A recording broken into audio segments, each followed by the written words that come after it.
शुरू अल्लाह का नाम लेकर जो बड़ा मेहरबान निहायत रहम वाला है। कसम है सलीके से सफ बांधने वालों की, फिर डांटने वालों की झिड़क कर, फिर जिक्र यानी कुरान पढ़ने वालों की गौर करके कि तुम्हारा माबूद एक ही है जो आसमान और जमीन और जो चीजें इनमें हैं सब का मालिक है, और सूरज के तुलू होने के मकामात का भी मालिक है। बेशक हम ही ने आसमान दुनिया को सितारों की जीनत से सजाया और हर शैतान सरकश से उसकी हिफाजत की कि ऊपर की मजलिस की तरफ कान न लगा सकें और हर तरफ से उन पर अंगारे फेंके जाते हैं, यानी वहां से निकाल देने को, और इनके लिए हमेशा का अजाब है। हाँ, जो कोई फरिश्तों की किसी बात को चोरी से झपट लेना चाहता है तो जलता हुआ अंगारा उसके पीछे लग जाता है। तो इनसे पूछो कि इनका बनाना मुश्किल है या जितनी खलकत हमने बनाई है उसका। इन्हें हमने चिपकने वाले गारे से बनाया है। हाँ, तुम तो ताज्जुब करते हो और ये मजाक उड़ाते हैं, और जब इनको नसीहत की जाती है तो नसीहत कबूल नहीं करते, और जब कोई निशानी देखते हैं तो ठट्ठे करते हैं और कहते हैं कि ये तो खुला जादू है।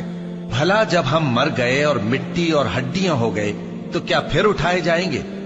और क्या हमारे बाप दादा भी जो पहले हो गुजरे हैं? कह दो कि हाँ, और तुम लोग जलील होगे। बस वो तो एक जोर की आवाज होगी और ये उसी वक्त देखने लगेंगे और कहेंगे हाय कमबख्ती हमारी, यही जजा का दिन है। कहा जाएगा कि हाँ, वही फैसले का दिन जिसको तुम झूठ समझते थे। फरिश्तों को हुक्म होगा जो लोग जुल्म करते थे उनको और उनके हम जिनसों को और जिनको वो पूजा करते थे सबको जमा कर लो, यानी जिनको अल्लाह के सिवा पूजा करते थे, फिर उनको जहन्नम के रास्ते पर चला दो और उनको ठहराए रखो कि उनसे कुछ पूछना है। तुमको क्या हुआ कि एक दूसरे की मदद नहीं करते? असल बात यह है कि आज ये लोग अपनी गलती तस्लीम कर रहे हैं और वो एक दूसरे की तरफ रुख करके सवाल जवाब करेंगे। पैरोकार अपने पेशवाओं से कहेंगे कि तुम ही हमारे पास दाईं तरफ से आते थे। वो कहेंगे नहीं, बल्कि तुम ही ईमान लाने वाले न थे और हमारा तुम पर कुछ जोर न था, बल्कि तुम ही सरकश लोग थे। सो हमारे बारे में हमारे परवरदिगार की बात पूरी हो गई कि अब हम अजाब के मजे चखेंगे। सो हमने तुमको भी गुमराह किया कि हम खुद भी तो गुमराह थे। बस वो उस रोज अजाब में एक दूसरे के शरीक होंगे। हम गुनाहगारों के साथ ऐसा ही किया करते हैं।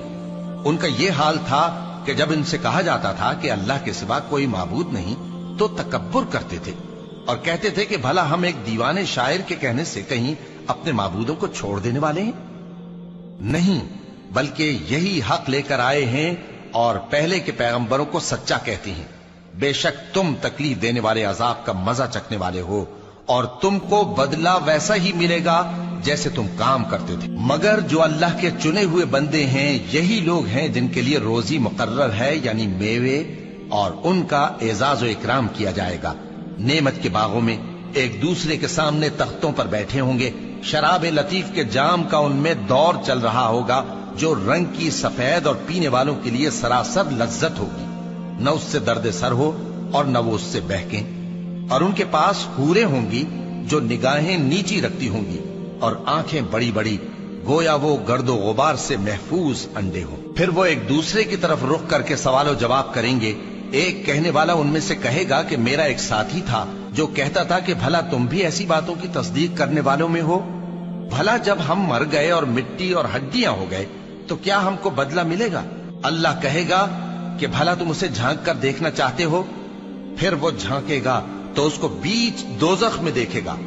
कहेगा कि अल्लाह की कसम, तू तो मुझे भी हलाक करने लगा था, और अगर मेरे परवरदिगार की मेहरबानी ना होती तो मैं भी उनमें होता जो अजाब में हाजिर किए गए हैं। तो क्या वाकई अब हम मरने वाले नहीं?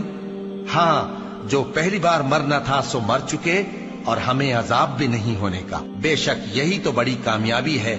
ऐसी ही नेमतों के लिए अमल करने वालों को अमल करने चाहिए। भला ये मेहमानी अच्छी है या थूहर का दरख्त? हमने उसको जालिमों के लिए बला बनाया हुआ है। वो एक दरख्त है कि जहन्नम की तह में उगेगा। उसके खोशे ऐसे होंगे जैसे शैतानों के सर। सो वो उसी में से खाएंगे और उसी से पेट भरेंगे। फिर उस खाने के साथ ان کو کھولتا ہوا پانی ملا کر دیا جائے گا، پھر ان کو دوزخ کی طرف لوٹایا جائے گا۔ انہوں نے اپنے باپ دادا کو گمراہ ہی پایا تھا، سو وہ انہی کے پیچھے دوڑے چلے جاتے تھے، اور ان سے پیشتر بہت سے پہلے لوگ بھی گمراہ ہو گئے تھے، اور ہم نے ان میں خبردار کرنے والے بھیجے، سو دیکھ لو جن کو خبردار کیا گیا تھا ان کا انجام کیسا ہوا۔ ہاں، اللہ کے چنے ہوئے بندوں کا انجام بہت اچھا ہوتا ہے۔